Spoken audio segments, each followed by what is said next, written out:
2,16,000 మంది, 2019లో 1,44,000 మంది, 2014లో 1,29,000 మంది.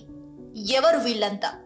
2014 నుండి 2023 వరకు వీళ్ళ సంఖ్య ఎందుకు పెరుగుతోంది? వీళ్ళంతా భారతీయులే, మన దేశంలో పుట్టి పెరిగిన వాళ్లే. కానీ ఇప్పుడు వీళ్ళు మన దేశంలో లేరు, పౌరసత్వాన్ని కూడా వదిలేసుకున్నారు. వివిధ దేశాలకు తరలి వెళ్లి అక్కడే శాశ్వత పౌరులుగా ఉండిపోయారు.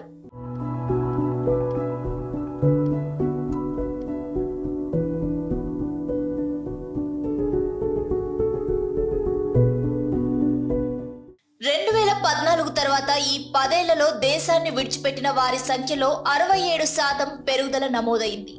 2014లో మోదీ ప్రభుత్వం కేంద్రంలో అధికారంలోకి వచ్చిన నాటి రోజులను గుర్తు చేసుకుందాం.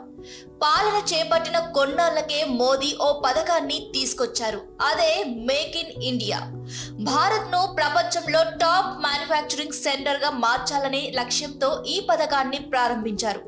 అయితే సీన్ కట్ చేస్తే ఈ పథకం ఆశించిన స్థాయిలో హిట్ కాలేకపోయిందని నిపుణులు చెప్తున్నారు.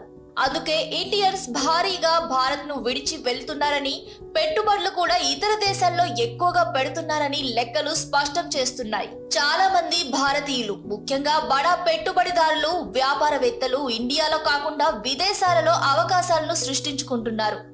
ఇటీవల భారత పౌరసత్వం విడిచిపెట్టిన వారి సంఖ్య కూడా బాగా పెరిగింది. 2023లో 2,25,000 మంది భారతీయులు తమ పౌరసత్వాన్ని వదిలేశారు.